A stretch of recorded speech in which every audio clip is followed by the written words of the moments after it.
एक छोटे से गांव के किनारे घने जंगल के पास एक पुरानी और टूटी फूटी सी झोपड़ी थी। उस झोपड़ी में गरीब किसान धनिया अपनी बूढ़ी माँ और बेटी गौरी के साथ रहता था। धनिया के पास बस कुछ छोटे छोटे खेत थे। उन्हीं खेतों में मेहनत करके वह अपने परिवार का पेट पालता था। हर दिन सुबह सूरज निकलने से पहले ही धनिया उठ जाता। ठंडी हवा चल रही होती, आसमान में हल्की लालिमा होती और गांव के ज्यादातर लोग अभी गहरी नींद में होते।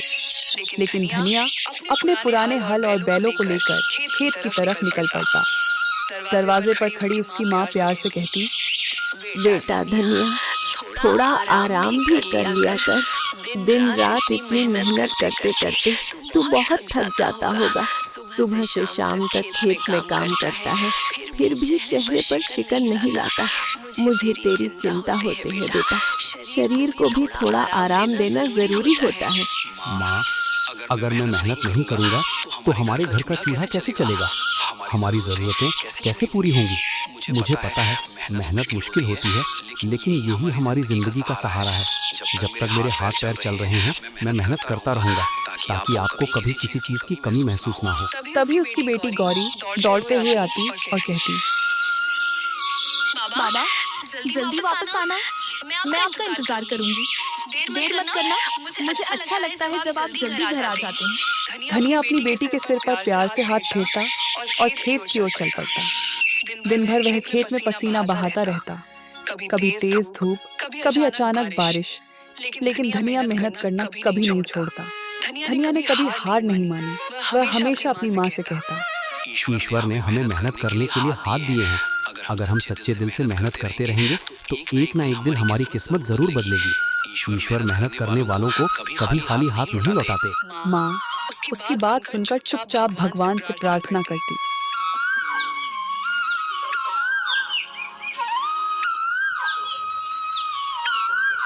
बाबा, आज मैं जंगल के किनारे से कुछ लकड़ियाँ लेकर आई हूँ, ताकि घर के काम में थोड़ी मदद हो सके। अकेली गई थी? बेटा, जंगल के किनारे अकेले जाना ठीक नहीं होता। वहाँ खतरा भी हो सकता है। हाँ बाबा, मैं अकेली ही गई थी। थोड़ा डर तो लगा था, लेकिन मैंने हिम्मत रखी। आप ही तो कहते हैं कि डर के आगे हिम्मत रखनी चाहिए, इसलिए मैं बहादुर बनकर गई। धनिया थोड़ा चिंतित हो गया, क्योंकि गांव के लोग कहते थे कि जंगल के अंदर एक पुरानी गुफा है, जहां रात के समय अजीब अजीब आवाजें आती हैं। गांव वाले उस गुफा के पास जाने से डरते थे। बेटी, जंगल के अंदर ज्यादा मत जाना। वहाँ एक रहस्यमयी गुफा है। लोग कहते हैं वहाँ कुछ अजीब होता है, इसलिए उससे दूर ही रहना। धनिया भले ही गरीब था, लेकिन उसकी मेहनत और ईमानदारी पूरे इलाके में मशहूर थी। उसके छोटे छोटे खेतों में उगने वाली सब्जियां और अनाज हमेशा बहुत अच्छे होते थे। मिट्टी भी जैसे उसकी मेहनत को पहचानती थी। वह अपनी फसल में कभी कोई मिलावट नहीं करता था। न कोई दवा जरूरत से ज्यादा डालता, न ही लालच में आकर अनाज में कुछ मिलाता। यही कारण था कि जब भी धनिया अपनी फसल लेकर बाजार जाता तो उसकी सब्जियां और अनाज पलक झपकते ही बिक जाते। अगर सच में शुद्ध और अच्छा अनाज चाहिए तो धनिया से ही लेना। उसका अनाज हमेशा साफ सुथरा और बढ़िया होता है, इसलिए गांव के लोग उसी पर भरोसा करते हैं। लेकिन धनिया कभी इसका फायदा उठाकर ज्यादा पैसे नहीं मांगता था। मेहनत का सही दाम मिल जाए वही मेरे लिए बहुत बड़ी बात है। मैं ज्यादा दौलत या बड़ी बड़ी चीजों की चाह नहीं रखता। बस इतना चाहता हूँ कि दिन भर की मेहनत के बाद जो अनाज मैं उगाता हूँ उसका सही मूल्य मिल जाए। अगर मेरी मेहनत से मेरे घर का चूल्हा जल जाए और मेरे परिवार का पेट भर जाए तो मुझे लगता है कि मेरी मेहनत सफल हो गई। मेरे लिए सच्ची खुशी और सुकून इसी में है कि इंसान ईमानदारी से मेहनत करे और उसी मेहनत की कमाई से अपना जीवन चलाए। इसी वजह से गरीब लोग भी अक्सर उसी से सामान खरीदते थे। लेकिन गांव में एक बहुत बड़ा और अमीर व्यापारी था। उसका नाम था लाला चंद सेठ। लालाचंद सेठ पूरे इलाके में अनाज और सब्जियों का बड़ा व्यापार करता था, लेकिन वह अक्सर मुनाफे के लिए मिलावट भी कर देता था और चीजों को बहुत महंगे दामों में बेचता था। जब लोगों ने धनिया से सामान खरीदना शुरू किया, तो सेठ का व्यापार थोड़ा कम होने लगा। यह बात उसे बिल्कुल पसंद नहीं आई। एक दिन बाजार में उसने धनिया को देखते ही ताना मारा। अरे धनिया, तू किसान है या कोई संत? हर बार इतना सस्ता माल बेच देता है, इसलिए लोग तुझे हल्के में लेने लगे हैं। लेकिन याद रख, इस बाजार में असली फैसला मेरा चलता है। अगर तू मेरे हिसाब से अनाज नहीं बेचेगा तो तेरा माल कोई नहीं खरीदेगा। फिर देखना तेरे घर का चूल्हा कैसे जलेगा। सेठ जी, मैं तो बस इतना चाहता हूँ कि मेरी मेहनत का सही दाम मिल जाए। मैंने दिन भर खेत में मेहनत की है, पसीना बहा है।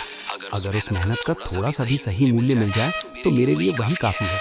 मैं किसी को धोखा देकर या गलत तरीके से पैसा नहीं कमाना चाहता। मेहनत का सही दाम मिल जाए, वही मेरे लिए बहुत बड़ी बात है। बहुत बड़ी बड़ी बातें करने लगा है तू। सुन ले धनिया, इस बाजार में वही चलता है जो ताकतवर होता है। अगर तूने मेरी बात नहीं मानी तो मैं ऐसा हाल कर दूंगा कि तेरा अनाज बाजार में कोई नहीं खरीदेगा। फिर तू अपने घर बैठकर यही ईमानदारी की बातें करता रहना। बाजार में खड़े कुछ लोग यह सब सुन रहे थे। धनिया ने बस मुस्कुराकर अपनी फसल बेचनी जारी रखी। वह कभी किसी से झगड़ा नहीं करता था, लेकिन लालाचंद सेठ का गुस्सा दिन प्रतिदिन बढ़ता जा रहा था। कभी वह धनिया को सबके सामने नीचा दिखाने की कोशिश करता, कभी उसे गरीबी का ताना देता। फिर भी धनिया के चेहरे पर कभी शिकायत नहीं आती। शाम को जब वह घर लौटता तो उसकी बेटी गौरी दौड़ कर आ जाती। बाबा, आज बाजार कैसा रहा? क्या आज अनाज अच्छे दाम में बिका या फिर लोगों ने पहले की तरह मोल भाव किया? अच्छा रहा बेटी, भगवान की कृपा से आज लगभग सारा अनाज बिक गया। लोगों ने भरोसे से लिया और मेहनत का ठीक ठाक दाम भी मिल गया। घर में कमाई भले ही कम थी, लेकिन उस छोटे से घर में सुकून और प्यार बहुत था। बूढ़ी माँ, बेटी गौरी और धनिया तीनों साथ बैठकर सादा खाना खाते और बातें करते। बेटा, ईमानदारी से कमाया हुआ थोड़ा सा धन भी बहुत सुख देता है। जब कमाई सच्चाई और मेहनत से होती है तो मन को सुकून मिलता है और इंसान चैन से जी पाता है। माँ, हमें जितना मिला है उसी में खुश रहना चाहिए। लालच करने से कभी सच्ची खुशी नहीं मिलती, लेकिन मेहनत और संतोष से जीवन आसान और सुखी बन जाता है। लेकिन उसे क्या पता था कि लालाचंद सेठ का जलता हुआ दिल अब धीरे धीरे एक खतरनाक योजना बना रहा है। एक ऐसी योजना जो बहुत जल्द धनिया की जिंदगी को पूरी तरह बदलने वाली थी। लालाचंद सेठ की जलन अब इतनी बढ़ चुकी थी कि उसने धनिया को बर्बाद करने की ठान ली। एक रात जब पूरा गांव सो रहा था, सेठ ने अपने आदमियों को चुपके से धनिया के खेत में भेज दिया। उन्होंने खेत में ऐसी दवा डाल दी जिससे पूरी फसल धीरे धीरे खराब होने लगी।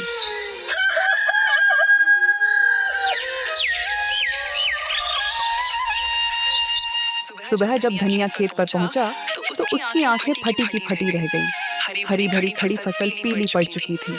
कई पौधे सूख गए थे। वह घुटनों के बल बैठ गया। हे ईश्वर, ये क्या हो गया? कल तक तो मेरी फसल बिल्कुल हरी भरी थी, हर पौधा लहलहा रहा था।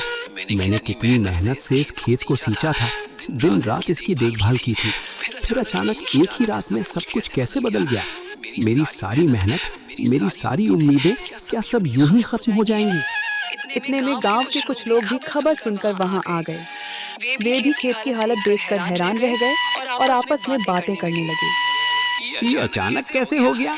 कल शाम तक तो ये खेत बिल्कुल ठीक था, फसल भी बहुत अच्छी दिख रही थी। एक ही रात में इतने सारे पौधे कैसे सूख गए? कहीं किसी ने जानबूझकर तो कुछ नहीं किया? धनिया को समझते देर नहीं लगी कि यह किसी की साजिश है। उसे तुरंत लालाचंद सेठ का ख्याल आया। अगर ये सब सेठ का किया हुआ है तो मैं चुप नहीं बैठूंगा। मेरी मेहनत की फसल को इस तरह बर्बाद करना कोई छोटी बात नहीं है। मैंने दिन रात मेहनत करके इस खेत को सींचा था, हर पौधे को अपने बच्चे की तरह संभाला था। मैं पंचायत में जाकर न्याय मांगूंगा और सबके सामने सच रखूंगा, ताकि जिसने भी ये अन्याय किया है उसे उसकी सजा मिल सके। यह बात धीरे धीरे पूरे गांव में फैल गई। जब यह खबर लालाचंद सेठ तक पहुंची तो वह एक पल के लिए घबरा गया, लेकिन चालाक सेठ ने तुरंत एक नई और खतरनाक साजिश सोच ली। अगली सुबह वह खुद ही गांव की पंचायत में पहुंच गया। गांव के बड़े बुजुर्ग वहां बैठे थे। सेठ ने ऊंची आवाज में कहा, मुझे पंचायत से न्याय चाहिए। मेरे साथ बहुत बड़ा अन्याय हुआ है और मैं चाहता हूँ कि गांव के सामने इस बात का फैसला हो। क्या बात है सेठ जी, आप इतने गुस्से और परेशानी में क्यों हैं? खुलकर बताइए कि आखिर मामला क्या है। मेरी सोने की अंगूठी चोरी हो गई है और मुझे पूरा शक है कि वो अंगूठी धनिया ने चुराई है। वही कल मेरे घर आया था, उसके बाद ही अंगूठी गायब हुई है। यह सुनते ही पंचायत में सन्नाटा छा गया। उसी समय किसी ने धनिया को बुला लिया। धनिया अपनी बूढ़ी माँ और बेटी गौरी के साथ वहां पहुंचा। धनिया, सेठ कह रहा है कि उसकी सोने की अंगूठी तुमने चुराई है। क्या ये सच है?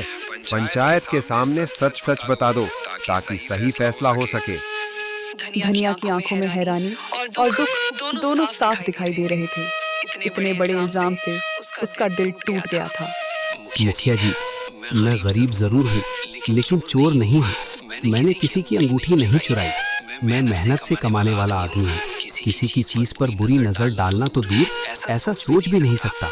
मेरा बेटा ऐसा काम कभी नहीं कर सकता। मैंने इसे हमेशा ईमानदारी और मेहनत की सीख दी है। ये किसी की चीज चुराने वाला नहीं है।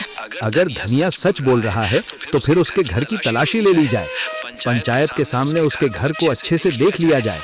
अगर वहाँ मेरी अंगूठी नहीं मिली तो मैं भी मान जाऊंगा कि धनिया बेगुनाह है। पंचायत के लोग एक दूसरे का चेहरा देखने लगे। कुछ देर सोचने के बाद मुखिया ने कहा, सच जानने का एक ही तरीका है। हम सब अभी धनिया के घर चलेंगे और वहाँ अच्छी तरह तलाशी ली जाएगी। पंचायत के सामने सब कुछ साफ हो जाएगा और फिर उसी के अनुसार फैसला किया जाएगा। पंचायत के कई लोग, लालाचंद सेठ और गांव के कुछ और लोग धनिया के साथ उसके छोटे से घर की तरफ चल पड़े।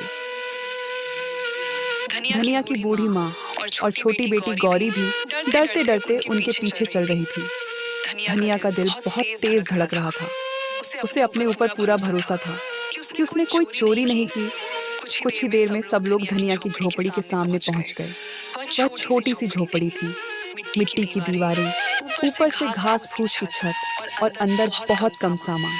धनिया, हमें तुम्हारे घर की तलाशी लेनी पड़ेगी। पंचायत के सामने सच जानना जरूरी है, तभी इस मामले का सही फैसला हो पाएगा। मुखिया जी, मुझे किसी तलाशी से कोई डर नहीं है।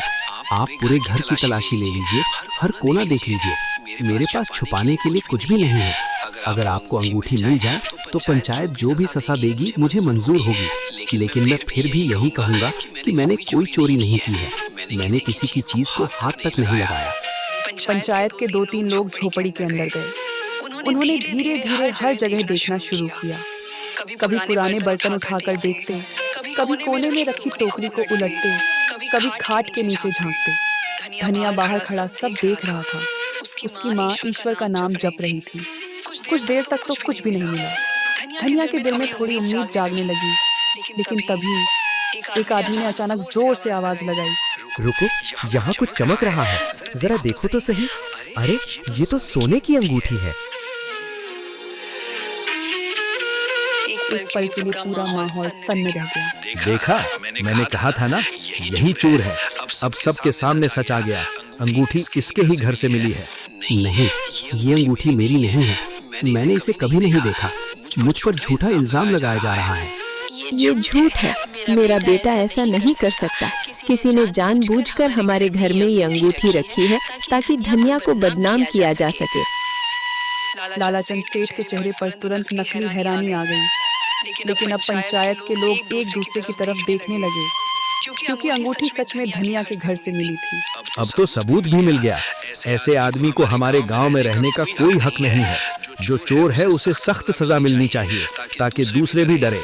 मैंने चोरी नहीं की, मुझ पर भरोसा कीजिए।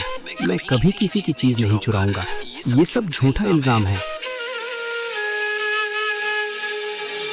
लेकिन उसकी बात सुनने वाला कोई नहीं था। गांव वाले लालाचंद की तरफ देखकर सिर हिला रहे थे और किसी ने धनिया की ओर ध्यान ही नहीं दिया। अगर आज ऐसे चोर को सजा नहीं मिली तो कल कोई भी आदमी चोरी करने लगेगा। गांव की शांति और नियमों की रक्षा के लिए मैं इसे बर्दाश्त नहीं कर सकता। कोई भी ऐसा काम करे तो उसका अंजाम यही होना चाहिए ताकि बाकी लोग सबक सीखें। ऐसे आदमी को गांव से निकाल देना चाहिए। इसे यहाँ रहने का कोई हक नहीं। धनिया, पंचायत के सामने ये मामला बहुत गंभीर है। तुम्हारे घर से अंगूठी मिली है और यही सबसे बड़ा सबूत माना जा रहा है। हमारे पास इसी आधार पर फैसला करना होगा। हमें सच जानना है और उसी अनुसार न्याय करना है। मैंने चोरी नहीं की, मुझ पर भरोसा कीजिए। मैं कभी किसी की चीज नहीं चुराऊंगा। ये सब झूठा इल्जाम है। मुखिया जी, मैं गरीब जरूर हूँ लेकिन चोर नहीं हूँ। मैंने किसी की चीज हाथ नहीं लगाई। किसी ने जानबूझकर मुझे फंसाया है ताकि मुझे बदनाम किया जा सके। लेकिन पंचायत के कई लोग अब सेठ की बातों में आ चुके थे। ऐसे आदमी को गांव से निकाल देना चाहिए। इसे यहाँ रहने का कोई हक नहीं। मत करो ऐसा। हम कहाँ जाएंगे? हमारा तो यही एक घर है, यही हमारी जिंदगी है। पंचायत का निर्णय है कि धनिया को चोरी के अपराध में आज से इस गांव से निकाल दिया जाए। ये फैसला गांव की शांति और कानून के लिए लिया गया है। यह सुनते ही धनिया जैसे पत्थर का बन गया। उसकी माँ की आंखों से आंसू बहने लगे।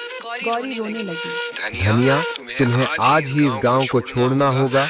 अब से इस गांव में तुम्हारा कोई हक या अधिकार नहीं रहेगा।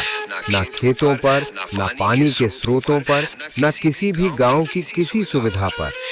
ये कठिन निर्णय है, लेकिन पंचायत के आदेश के मुताबिक इसे मानना ही पड़ेगा।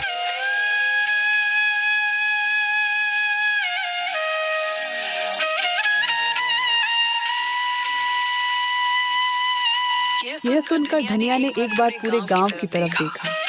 वह वही गांव था जहां उसने बचपन बिताया था, जहां उसके पिता रहते थे, जहां उसने अपने खेतों में दिन रात मेहनत की थी। लेकिन आज उसी गांव से उसे एक चोर समझकर निकाल दिया जा रहा था। लालाचंद सेठ दूर खड़ा यह सब देख रहा था। उसके चेहरे पर एक हल्की संतुष्टि भरी मुस्कान थी, क्योंकि उसकी साजिश सफल हो चुकी थी। शाम होते होते धनिया ने अपनी झोपड़ी से थोड़े बहुत सामान बांध लिए। उसकी माँ और गौरी उसके साथ खड़ी थी। तीनों धीरे धीरे गांव से बाहर निकलने लगे। सूरज ढल रहा था और सामने घना जंगल दिखाई दे रहा था। उन्हें नहीं पता था कि अब वे कहाँ जाएंगे, लेकिन किस्मत उन्हें धीरे धीरे उसी जंगल की रहस्यमयी गुफा की तरफ ले जा रही थी, जहाँ से उनकी जिंदगी की कहानी एक बिल्कुल नया मोड़ लेने वाली थी। तीनों दर दर भटकते हुए जंगल के रास्तों पर चल रहे थे। कभी दूर से किसी पक्षी की आवाज आती, कभी झाड़ियों में कोई जानवर सरसराता। धनिया बार बार पीछे मुड़कर गांव की तरफ देखता, लेकिन अब वहां लौटने का कोई रास्ता नहीं था। उसके दिल में एक ही बात बार बार चुभ रही थी। उसे गांव से निकाले जाने का उतना दुख नहीं था जितना इस बात का था कि उस पर चोरी का झूठा इल्जाम लगा दिया गया था।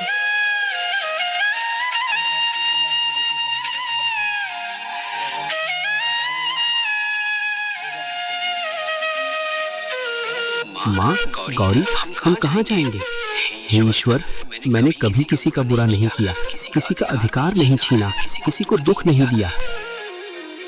फिर भी आज मुझे चोर समझ लिया गया, मेरी मेहनत और ईमानदारी पर शक किया गया। लेकिन मैं जानता हूँ कि सच्चाई अंततः जीतती है और आपकी न्यायपूर्ण दृष्टि के सामने किसी का छल और अन्याय टिक नहीं सकता। उसकी आंखें भर आईं, लेकिन वह अपने आंसू अपनी माँ और बेटी के सामने छुपा रहा था।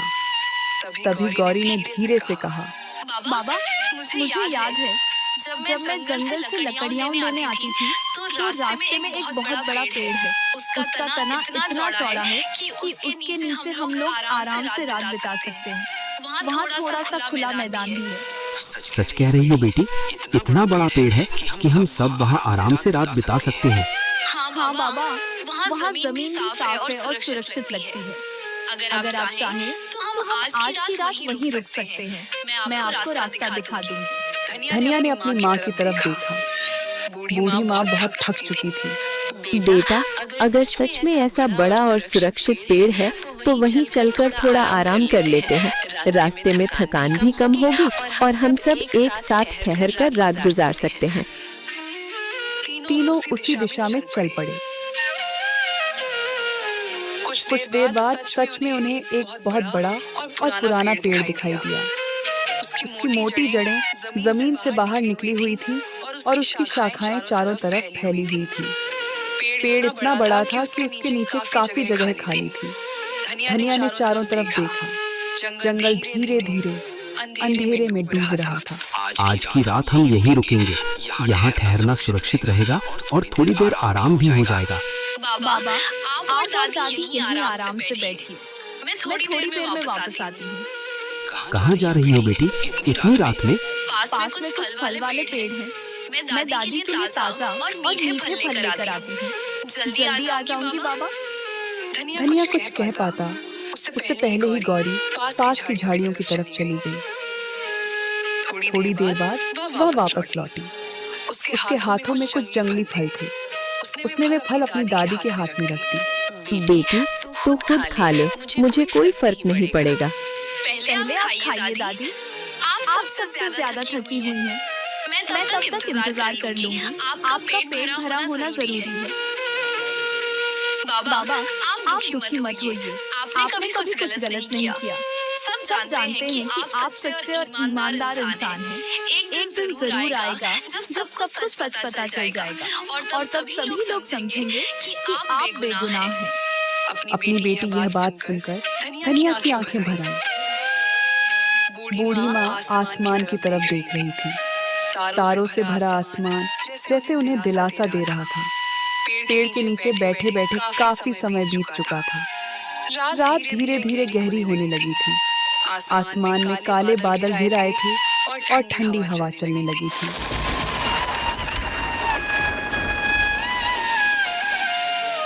अचानक बिजली चमकी और कुछ ही पलों बाद तेज बारिश शुरू हो गई।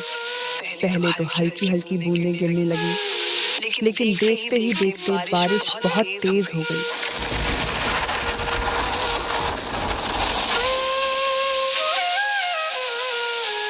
पेड़ की घनी शाखाएं कुछ देर तक उन्हें बचाती रहीं, लेकिन जल्द ही पानी की बूंदें नीचे तक आने लगी। बूढ़ी माँ कांपने लगी। गौरी भी अपने पिता के पास सिमट गई। धनिया ने चारों तरफ चिंतित होकर देखा। अगर ऐसे ही बारिश होती रही तो हम सब पूरी तरह भीग जाएंगे और तब बीमार पड़ने का डर भी रहेगा। हमें तुरंत कहीं ऐसा स्थान ढूंढना होगा जहां हम सिर छुपा सके और थोड़ी देर के लिए सुरक्षित रह सके। ये सोचकर धनिया तुरंत उठ खड़ा हुआ। वह बारिश में भीगते हुए आसपास जगह ढूंढने लगा। जंगल में अंधेरा था और हर तरफ पानी की आवाज गूंज रही थी।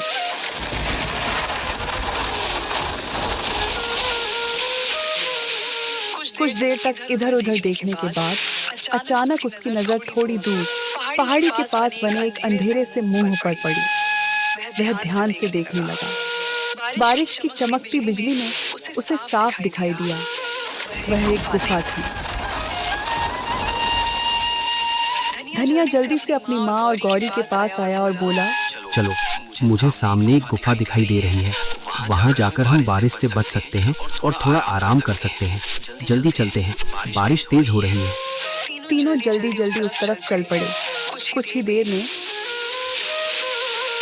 वे उस गुफा के अंदर पहुंच गए। गुफा अंदर से काफी बड़ी थी। सबसे अच्छी बात यह थी कि गुफा के अंदर न तो पानी टपक रहा था और न ही तेज हवा आ रही थी। बाहर जोरदार बारिश हो रही थी, लेकिन गुफा के अंदर एक अजीब सी शांति थी, जैसे यह जगह उन्हें सुरक्षित रखने के लिए ही बनी हो। धनिया ने राहत की सांस ली। कम से कम आज की रात हम यहाँ आराम से गुजार सकते हैं।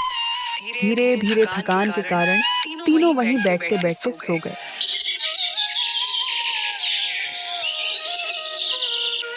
सुबह जब धनिया की आंख खुली तो बारिश रुक चुकी थी। गुफा के बाहर से हल्की धूप अंदर आ रही थी। पक्षियों की चहचहाहट फिर से जंगल में सुनाई देने लगी थी। धनिया उठकर बाहर गया और चारों तरफ देखा। जंगल हरियाली से चमक रहा था। वह कुछ देर चुप खड़ा रहा और सोचने लगा।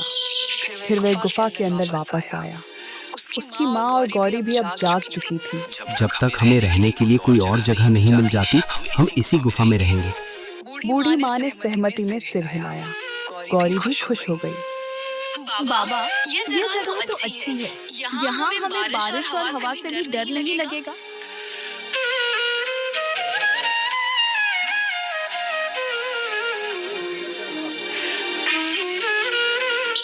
दिन बीतने लगे।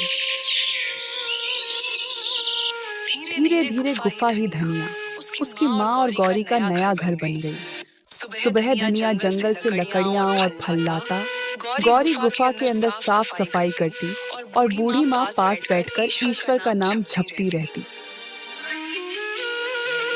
गरीबी अभी भी थी, लेकिन तीनों एक दूसरे के साथ होने से संतुष्ट थे।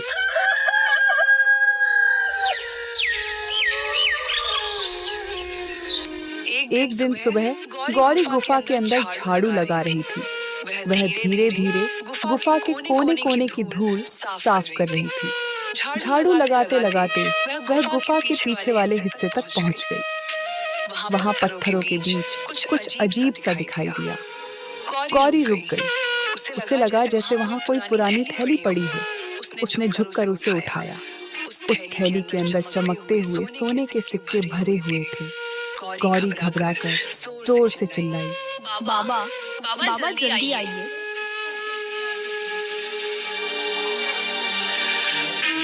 क्या हुआ बेटी? गौरी ने कांपते हाथों से वह थैली अपने पिता को दिखाई। धनिया ने जब अंदर देखा तो वह भी कुछ पल के लिए हक्का बक्का रह गया। थैली में सचमुच बहुत सारे सोने के सिक्के थे। बूढ़ी माँ भी पास आ गई। लगता है भगवान ने हमारी सच्चाई और हमारे दुखों को देखकर हम पर दया की है। उसने हमें कठिन समय में सहारा दिया, हमारी मेहनत और ईमानदारी को महत्व दिया और अब हमें सुख, सुरक्षा और सम्मान मिला है। सच में उसकी कृपा से ही आज हमारा परिवार खुशहाल और सुरक्षित है।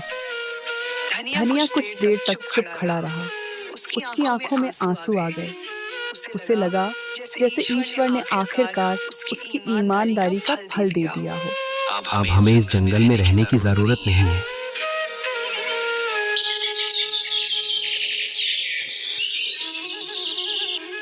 कुछ ही दिनों में धनिया ने उन सिक्कों में से थोड़ा सा इस्तेमाल करके पास के एक दूसरे गांव में छोटा सा घर खरीद लिया। वह अपनी माँ और गौरी के साथ वहां रहने लगा। धीरे धीरे उसने फिर से छोटा सा खेत भी ले लिया और मेहनत करने लगा। अब उनकी जिंदगी पहले से कहीं बेहतर हो गई थी। घर में खुशहाली लौट आई थी। बूढ़ी माँ अक्सर ईश्वर को धन्यवाद देती, लेकिन कुछ ही समय में धनिया के अमीर बनने की खबर दूर दूर तक फैल गई। यह बात आखिरकार लालाचंद सेठ के कानों तक भी पहुंच गई। जब उसने सुना कि जिसे उसने गांव से निकलवा दिया था वही धनिया अब अमीर हो गया है, तो वह एकदम हक्का बक्का रह गया। वह गुस्से और हैरानी से बोला, ये कैसे हो सकता है? वो गरीब किसान जिसने कभी किसी से कुछ नहीं लिया, इतना मेहनती और ईमानदार रहा, अब इतना अमीर कैसे बन गया? ये तो किसी ने सोचा भी नहीं होगा। सेठ को जल्द ही पता चल गया कि धनिया को जंगल की गुफा में सोने के सिक्के मिले थे। यह सुनते ही लालाचंद सेठ की आंखों में लालच चमकने लगा। अगर सच में उस गुफा में सोने की सिक्कों की थैली मिली थी, तो इसका मतलब ये है कि वहां और भी खजाने छुपे हुए हो सकते हैं। शायद वो गुफा किसी पुराने राजाओं या अमीर व्यक्तियों का खजाना रही हो। अगर मैं जल्दी ही वहां पहुंचूं और सारी चीजें खोज लूं, तो मैं भी अमीर बन सकता हूं। हाँ, यही मौका है जो कभी दोबारा नहीं मिलेगा। इस बार मैं किसी को रोकने नहीं दूंगा और खुद ही सब कुछ अपने नाम कर लूंगा। लालच से भरा हुआ सेठ उसी समय जंगल की तरफ निकल पड़ा। वह जल्दी जल्दी उस गुफा के पास पहुंचा जहां कभी धनिया रहा करता था। गुफा अब शांत और खाली थी। सेठ की आंखों में लालच साफ दिखाई दे रहा था। वह तेजी से गुफा के अंदर जाने लगा। उसे बस एक ही चीज चाहिए थी, खजाना। लेकिन उसे यह नहीं पता था कि लालच में उठाया गया उसका यह कदम उसकी जिंदगी का सबसे बड़ा सबक बनने वाला है। वो मन ही मन सोच रहा था, अगर धनिया को यहाँ सोने के सिक्के मिले थे, तो जरूर यहाँ और भी खजाना होगा। लालच में वह गुफा के अंदर और गहराई तक जाने लगा। कुछ देर बाद अचानक उसकी नजर एक पत्थर के पीछे पड़ी एक पुरानी थैली पर गई। सेठ जल्दी से वहां दौड़ा। उसने थैली उठाकर खोली और जैसे ही अंदर देखा, उसकी आंखें चमक उठी। उस थैली में भी सोने के कई सिक्के भरे हुए थे। आज तो मेरी किस्मत खुल गई। आखिरकार मेहनत और भाग्य दोनों मेरे साथ हैं। अब मैं वही कर सकता हूँ जो हमेशा चाहता था। इतना धन जमा करूं कि कोई मुझसे टक्कर भी न ले सके। सेठ खुशी से हंस पड़ा। उसने जल्दी से वह थैली हाथ पर रख ली। अब वह गुफा से बाहर निकलने के लिए मुड़ा, लेकिन जैसे ही वह आगे बढ़ा, उसे अचानक एहसास हुआ कि उसे बाहर जाने का रास्ता समझ नहीं आ रहा था। गुफा के अंदर कई छोटे छोटे रास्ते थे।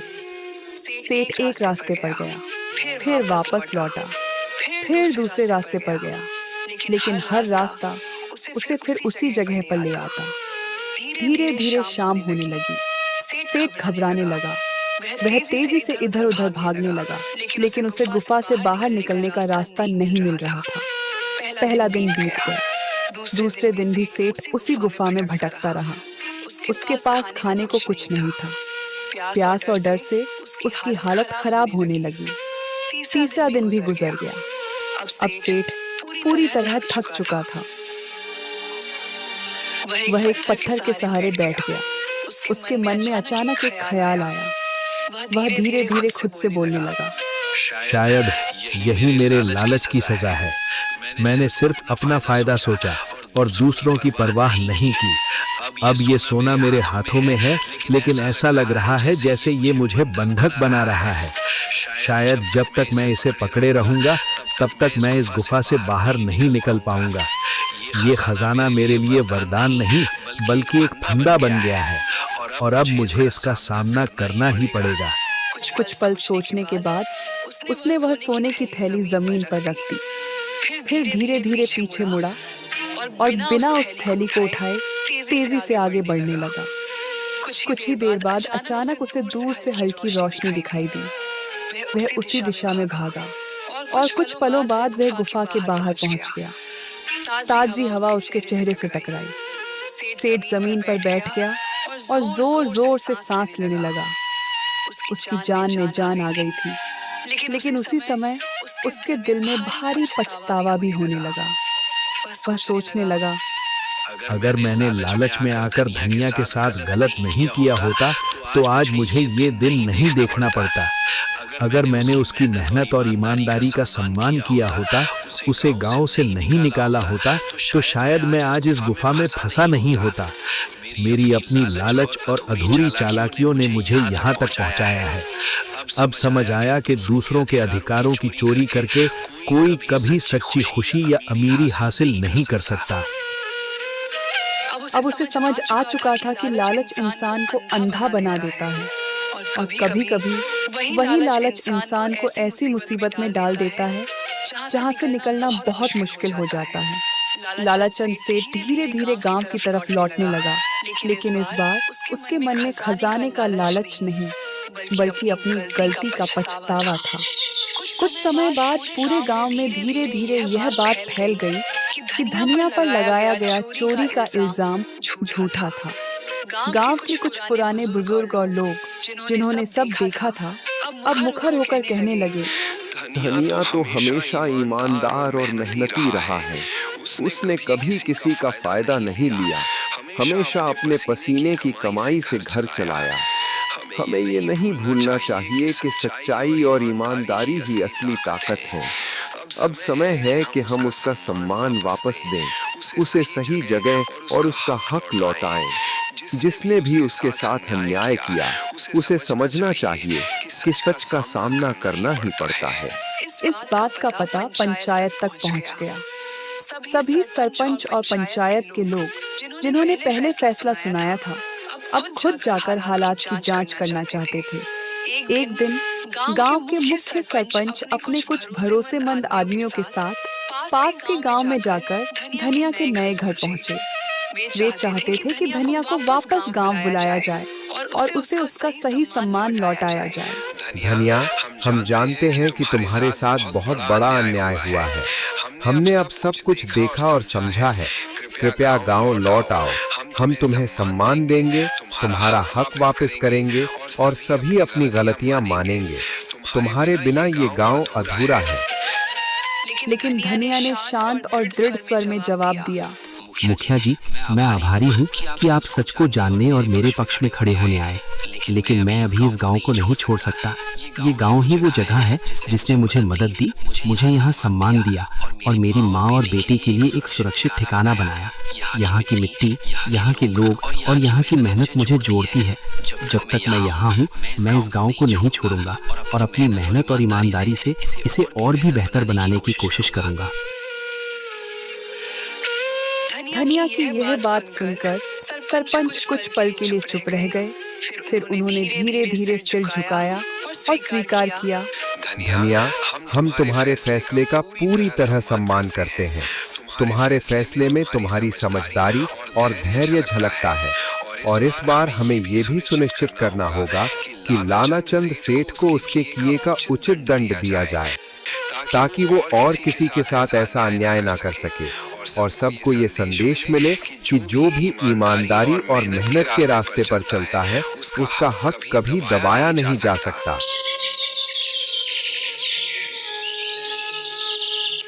गांव लौटकर पंचायत ने फैसला सुनाया।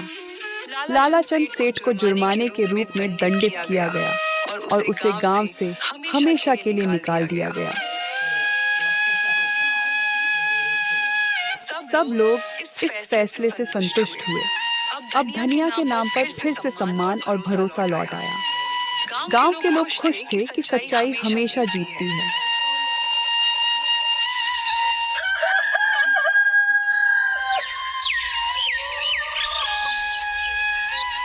धनिया की माँ और गौरी भी अपने बेटे और पिता के गौरव से खुश थी। धनिया अब अपने गांव में सुरक्षित और सम्मानित रह सकता था। वह जानता था कि ईमानदारी और मेहनत का फल देर से सही लेकिन निश्चित रूप से मिलता है। गौरी अपने पिता की ओर देखकर मुस्कुराई और बोली, बाबा देखो, सच की जीत हमेशा होती है, चाहे कितनी भी मुश्किलें आई। सच्चाई और ईमानदारी का मार्ग कभी खाली नहीं जाता। मुझे लगता है कि हम सब ने यह सच में महसूस किया। हाँ बेटी, और यही सीख हमें हमेशा याद रखनी चाहिए। ईमानदारी, मेहनत और सच्चाई का मार्ग ही असली ताकत है। अगर हम इसे अपनाएं तो कोई भी चुनौती हमें नहीं हरा सकती। यही रास्ता हमें सही मंजिल तक ले जाता है। और इस तरह धनिया, उसकी माँ और गौरी ने अपने नए घर में खुशी खुशी जीवन बिताना शुरू किया। साथ ही गांव में उनका सम्मान और प्यार हमेशा बरकरार रहा।